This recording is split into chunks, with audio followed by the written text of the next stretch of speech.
Welcome back, Jeremy Daw, to Table for One. We are so happy to see you. Happy that we were able to squeeze this in on a Saturday. I know that your weekdays are very busy because you have a real job with normal hours, unlike the rest of us who are faking it. So thank you for being here with us. You chose Manhunter from 1986. I think Alonso wants to describe this for us. What's it about, Alonso? Sure. So this is the first of the Thomas Harris adaptations, starring William Petersen as Will Graham. He's an FBI profiler. He is retired because that work will mess with you, especially if, like Will, you run afoul of the legendary Dr. Hannibal Lecter. But his old boss, Jack Crawford, played by Dennis Farina, comes to his home in Florida and asks him to come back and help out with a serial killer case.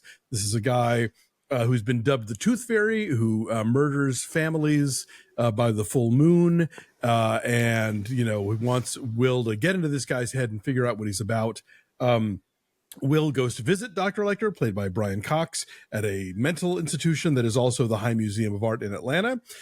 Which I was just at for my niece's wedding. So the everything, that ramp he runs down, that hallway that he leaves, I'm like, I was just there. Oh, that's so funny. Anyway, to try and get information from him, it turns out Dr. Lecter has been secretly in touch with the Tooth Fairy, and he manages to find Will Graham's home address and tries to send the Tooth Fairy to kill his family, but they are luckily able to route that in time. And then we sort of pivot where kind of the Tooth Fairy becomes the central character, Francis Dollarhide, played by the great Tom Noonan, as we see him preparing for whatever his next thing is going to be, possibly having a romance with a blind coworker played by Joan Allen. There's also a scummy tabloid reporter named Freddie Lowndes who figures into all of this, played by Stephen Lang, who would, of course, go on to be the bad guy in Avatar. And so, yeah, this is Michael Mann after Thief, but also after Miami Vice. Giving feature films another shot, but bringing a lot of that Miami Vice aesthetic to the big screen. Lots of color, lots of glass brick. Out of all the movies in all the world, as Christy likes to ask Jeremy, why did you pick Manhunter? Yes. Partly it was because we were setting it up originally for October. I was like, well, let's do something spooky. But I was like, well, we don't need to do something that everyone's probably done or requested. And I thought it's a new noir more than it is kind of a scary movie. And the psychological stuff in there, what Mann puts in, like subtly, is just very, I don't know, it's very Lynchian, if you wanted to use the term, because it's very moody and atmospheric and creepy in a lot of spots. So, but that was just kind of more of like, oh, it's October, it's spooky season, let's try that, Yeah, so. The use of lurid color, I think, is very Lynch. Like the blue of the moonlight when he's in bed with his wife in Florida. It's maybe romantic, but there's also a sort of chilling quality about that. And then like the red that we'll see. Yeah, all the deep color we're going to see for the killer. So Jeremy, going back and rewatching this time, what did you think? I was just kind of like, first and foremost, I had to Google on the account that I was thinking this might have been like the very first movie where a forensic profiler was the central character. And I was correct. I was like, this is like the OG of CSI to an extent, Criminal Minds, like the whole cottage industry now where everyone with earbuds and a podcast is a criminal profiler. But it started here, I believe, with this movie. But I mean, it's so kind of lurid and whatnot. I can see why it didn't perform well at the box office in '86, because it does kind of look like those stock action movies. In fact, the trailer's cut like it's an action movie, and it's got action in it, but it's just like more like a lot of psychological man themes, though, that he always goes back to, I think, in a lot of his filmography. So I think too, in 1986, you look at the movies that were popular, it's very rah-rah crowd pleasing, Top Gun, that kind of thing. Right. And this is not a crowd pleasing movie. This is a movie that does not want you to like it. This is not asking for your approval. Right. So that I can see why it's out of time. But then Silence of the Lambs comes along 4 years later. Yeah. And then there's this reassessment of Manhunter retroactively. So yeah. what do you think, Alonso? I'll tell you, Brian Cox has kind of always been my favorite Hannibal Lecter. Mine too. Let's talk about that. Yeah. I have a lot of issues with this movie, but Brian Cox is not one of them. I think I like the subtlety in which he plays it, where I think Hopkins is going a little hammy, which is fine. And that's an approach. And obviously it won him an Oscar and all, but right. I like Brian Cox is just chilling the way he is. Well, just scroll your finger down to G and tell me what, that whole conversation I think is amazing. I think I find this most interesting just in the context of what we would later get in the Thomas Harris universe. Like, I'm a big fan of the Hannibal TV show, which I think in a lot of ways is a much more successful take on these specific characters, Will Graham, Jack Crawford, Hannibal Lecter, than this film is. I'm old enough I didn't see this movie in the theater when it came out, but I was around, and I was seeing films. And so a lot of the aesthetics here are things that I think I could see where subsequent generations of audiences would embrace it in the way that like young people will start wearing like Junko jeans again, or some crazy fashion from the past. But if you were there for it the first time and hated it then, it doesn't get any better with age. So his whole like the ridiculously sort of like non-diegetic color, let's call it, and the glass bricks and all of the synthy stuff, and I didn't like it then, and I don't like it now. That closing song, Red Seven's Heartbeat, may be one of the worst songs ever recorded.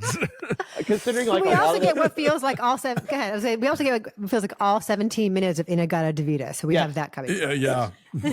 But ahead, Jeremy, I'm sorry. And a thing there's one last thing, and then I'll stop bitching, I promise. A thing that always takes me out of movies is when they do bad newspaper headlines. And this movie has the worst. There's like one with a million commas in it for no reason. There's one where they misspell pursues. Like, I get it, it's a shitty tabloid newspaper, but even they would spell the word correctly on the cover. I didn't notice that. Jeremy, go ahead. Sorry. Well, I was also thinking, it was like, now the majority of the songs on there seem to fit well with like the scene that's playing out. Like, you have one where Dollarhide ends up like just kind of like, I'm done trying to be normal, and that the lyrics I'm at in that age where I gotta have captions on, but the lyrics on there, I was like very spot on. Like, it plays just like the Red Seven song.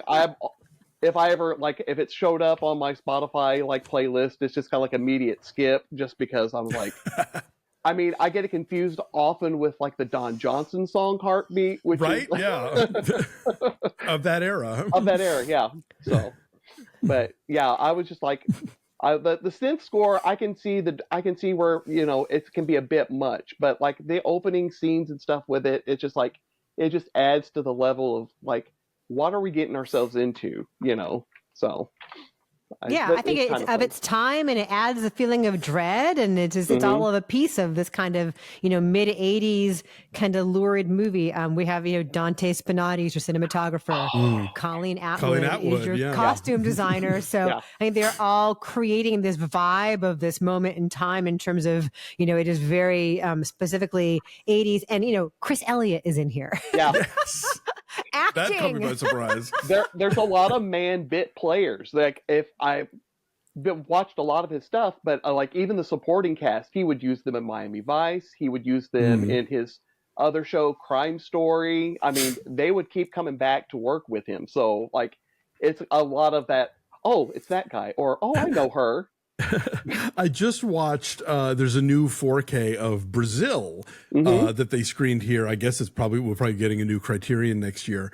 But Kim Griest, like in that and this, like had this moment and then just kind of disappeared. Like, she was in Throw Mom from the Train, and then beyond that, a few TV appearances. She hasn't had a credit since like 2001. I don't know what her deal is, if she just walked away from it or what, but she was in these very influential 80s movies that like we still talk about, but she's kind of gone. I know. That's what's Yeah, sad. and she's not like a damsel in distress here. You know, No. she's a cool chick, She is. and takes care of their kid. And the kid seems like, he knows who his dad is, but he needs to learn more. So there's that whole scene in the grocery store. And I know you noticed this, Alonso, that the cereal boxes in the background. I had to go back and watch that scene twice because I wasn't even listening to them the first time. I was just looking at the cereal. I have it in my notes about the cereal boxes myself, just because I was like, I remember that one. I remember that one. Yeah, But also country the brand lack flakes. of continuity. Like Yeah. sometimes Yes, it's cereal, they moved sometimes it's ahead. like beans. But they Yeah. haven't walked to a different aisle of the grocery store. They're standing in the middle of the cereal aisle, and he's telling his son about the awful things he's seen in his life. So that's kind of interesting. Yeah, I thought Brian Cox was chilling here too. The whole line about blood in the moonlight looks quite black, and it is like an understated. And he's so crafty with the phone call. It is a more understated depiction of Lecter. Why is Lecter spelled with a K here and not elsewhere? Maybe it was the person who wrote the headlines did it. I don't know. I always wonder if it was just like, because Dino De Laurentiis was behind it. I'm like, maybe they added the K for added emphasis, because I've heard like he and English were not well together. So I don't know. We should talk about Joan Allen, because in a movie that is mean and hard and cruel and creepy, she brings a totally different vibe, and she softens it, and there's a kindness to her, and not, I guess, a vulnerability, but she's not weak. Yeah. Right. Let's talk about her a little bit. Yeah, she's not helpless. In fact, I need Kristen Lopez's Popcorn Disabilities book is coming out in a month, and I meant to go look up what, if anything, she wrote about this character, but I'm sure she must have things to say, because she's presented as very capable, sexual, and I think possessed of an agency where she's not just like a gimmicky character. And oddly enough, the way that she talks to Dollarhide, it's almost like there's a certain sense you get when like people are on the spectrum, when she says like, I like that you say exactly what you mean and that you're direct. Like they have a similar, maybe in a different way, but a similar lack of social cues that allows them to communicate with each other in a very direct way that maybe other people don't know how to work their way into that. Yeah. I can see that definitely, especially this go around, working with students that are like on the spectrum. There's a little, it's bits and pieces, and I'm sure like maybe that's through theater training that she did, but I was just like, oh, this is like an even better performance.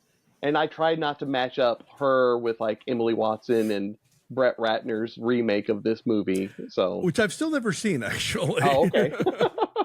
How does it stack up with this one? Because it is based on the same book. It's very much more Hollywood in the kind of like vein of Silence of the Lambs, but it's like someone copied Jonathan Demme's like notes. He didn't do his own homework, so he's trying to give as much of a visual kind of connective tissue to Silence. But I don't know, the casting was a little like wonky in spots, I don't know. It's Ed Norton as Graham, right? Yes, and it's just like he's more like manic and neurotic. He doesn't look like he's going to go over the edge like Petersen does in this role. Like, the longer he goes in, I'm like, yeah, he's not well mentally, so. Yeah, and we see that at the end where he is the one in the woods stalking his prey. He's in the exact same position that Dollarhide was earlier in the film. Looking through the window, Yeah, so that transformation feels like it's complete there. Like he's supposed to be on the side of what's good, but you can tell that he's being lured to this darker side. I'm also kind of lumping this in my own mind with To Live and Die in L.A. Oh, yeah. Which I just saw recently. William Petersen, of course, they played it at the Frida, and I was really happy to see it for the first time because, we had watched that John Mulaney series on Netflix where To Live and Die in LA is the opening theme song. And so I'm looking at both these films as sort of like two halves of the same whole, with William Petersen as an investigator who's dangerous himself. Yeah. Who's what? Also a criminal. Yeah. Also a criminal, but just like dangerous. Like there's complexity to him and some ambiguity to him and, bad hair. But That's why Mann cast him. Like De Laurentiis wanted somebody like Richard Gere or like a big sort of established star. I think Paul Newman even was mentioned, but he saw some footage of To Live and Die in L.A. before it had come out and was like, no, this is the guy. Yeah. Yeah. There's an ambiguity about him. Like he's handsome, but there's also something that's like untrustworthy Oh, for sure. about him. You can see him doing like American Psycho. I'm curious, Jeremy, did you watch Hannibal, or are you a fan of that show at all? I need to actually watch it. I've only seen like bit where they've had like one season streaming and then it like disappear. I mean, this is the age we live in, and I was like, well,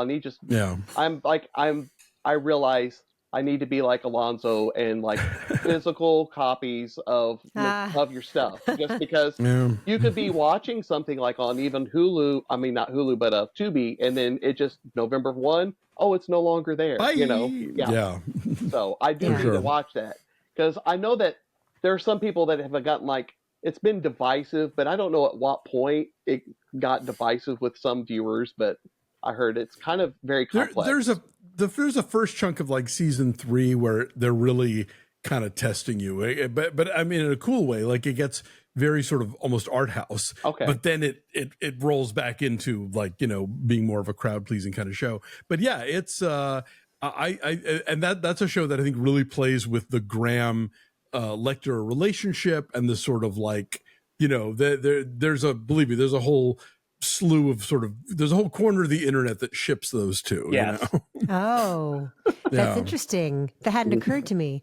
All I noticed is that in those scenes, besides how great Brian Cox is, that it's all white. Yeah. And Very that's sterile. it's such stark contrast to like the deep use of lighting that we mentioned earlier. And I wonder if the choice behind that is like Mann, or I guess even before that, Harris trying to say that there's almost a purity to what Lecter is saying and doing. Like he knows who he is, right? As twisted as that is, as destructive and homicidal as that is. Like he's telling you who he is, right? And so maybe that's the choice of the white. That's how I interpreted it. Yeah. Although Chilton's office is also completely white, so maybe that's just the building, Yeah. That's but true. no, but you're right, because like in the letter that Dollarhide writes to Lecter, he talks about I'm in the process of becoming myself, and Lecter clearly has fully become himself, and so he doesn't need the color coding anymore. Let's talk about Tom Noonan's performance. Oh, so chilling. It is, and from what I remember watching the EP, like one of those back like featurettes behind the scenes. Yeah, behind the scenes. And Mann said once he cast Tom Noonan, he was like the age of method, but like he would not go on set with anybody else. Like, so his first scenes with Petersen at the end, that was the first time they saw each other. But it was also where he just like would keep himself secluded in like dark space, and Mann would just have to go and refer to him as Francis, just because like it was a whole guise that he had adopted for it. Yeah. What do you think of that? Does that work, do you think, when people are method like that and they stay in character and keep the accent and all that? I don't know. I mean, it can, but then I guess it can be kind of a detraction as well. I know that you could be Jared Leto, exactly. But I think here it bears out, Yeah, franchise killer Jared Leto. But I just, I was just like taken by. I know that this sounds weird, but he was able to kind of like give him a little bit of a humanity, so to speak. It could have just been a straight up monster. We got to kill him, but like the whole sequence though with him and Joan Allen, I was like, this kind of humanizes him in a way, where I'm like, kind of like kudos to Mann for not going the cheap route and not, Yeah. James Gumb could never. No. Well, the thing with the tiger, right? Like when he brings her to go touch the tiger, it's to us, it's like, what are you doing? This is like the worst first date ever. But you can see how he would think he's doing her a kindness. Like, here's a thing you've never experienced before, and I can share that with you. Yeah. Yeah. No, it is. Yeah. It is both, it's like kind of what you're saying about Petersen. It's both like terrifying and dangerous, but at the same time, like she is so, it's such a sensual thing, because not only is she petting the tiger, she's petting it in the opposite direction, which cats don't like, but this cat is so anesthetized that she's able to do it. Yeah. And as a blind person, obviously the tactile sensation of it is such a, so important to her, and yeah, a thing that she's never gotten to experience before and probably never would again. I think it's kind of it is a special moment that I think makes Dollarhide less of a boogeyman and more of a conflicted, mess. Yeah. Yeah. Which makes him scarier. Yeah. Yes. Because we see humanity in him. He's not just a monster. Which he chooses to quash, Yeah. Anyway, maybe this is better than we thought it was, guys. Maybe this is a good movie, Jeremy. Is that possible? I just, I was like, I remember what Alonso had said about like the Hannibal series with like, a section of the internet shipping Graham and Lecter. They're back and forth, like reading the, the closed captioning. He was like, the reason why we're so attracted to each other is that we're basically the same person. So you came here to get your scent. You need to smell yourself. And what I thought was also really interesting about that whole scene was he's always projected, Lecter is projected as kind of like freewheeling. He knows who he is. The bars look more like confining Graham through that whole scene. It almost looks like Graham is in prison. Meanwhile, Lecter is like out in this open space with incidentally bars in front of him. So and a phone. That's like the end of Lilith, this movie where Warren Beatty plays an attendant at a mental institution, and by the end of the film, he seems to have a breakdown. And at the end of the film, you sort of see him through like the window, the wire enforced window of a door, and you don't know if he's on the inside looking out or the outside looking in. And yeah, you're right. The way that Spinati shoots that scene, and apparently took great care to keep the bars in the same place in the counter shot. Graham is as much behind bars as Lecter is. So good. All right, Michael Mann, he's good.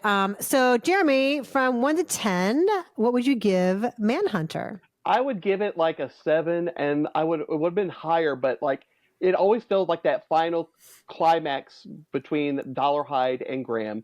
It's very akin to the 80s, but it's also akin to Mann's work with Miami Vice, where he has like this kit that it would put together where you got conflicted men, process, you end up having like a shootout or some violence at the end, and then a very ambiguous kind of like, well, here's the credits, and I don't know. I was just like, I got a sense that like in the book, I know the book where Dollarhide manages to escape and then attack the family down in Florida, and Molly would kill Dollarhide in the book Red Dragon. But I think this was probably either the production was tight with money, or they were like saying, you know what, let's just give it a Hollywood ending where he does the heroic jump through the glass and saves the day. But so I would if they'd done the book ending, they would have beaten Fatal Attraction to the punch. I know, yeah. So 7 is your number. 7, okay. Yeah. Okay, Alonso, what do you say? I'm like a 6.3. I think there's a lot that works here, and there's a lot of performances that resonate, but there's just other aesthetic choices that make me insane. And I've always been kind of ambivalent about Michael Mann. I know a lot of people really love him. I liked Ali and I liked Ferrari, but a lot of his other films just his style is not my cuppa. Not the Insider? Thief? Heat? I haven't seen Thief. I need to see Thief. What about The Insider? Right. Oh, you're right. Okay. The Insider's All great. right. And that's probably his least like stylish movie. Yeah. I never saw the Miami Vice movie, but I can't. Yeah. The Insider's comparatively understated for Michael Mann. For sure. All right. I'll say like a 6.8. I'm kind of in between you. Like I enjoyed it, but it's also very cheesy. Thank you very, very much for a fun conversation. Thank you for taking time on a Saturday. And we hope to see you at lunch date soon. All right. Thank you. Thanks, Jeremy. Thank you.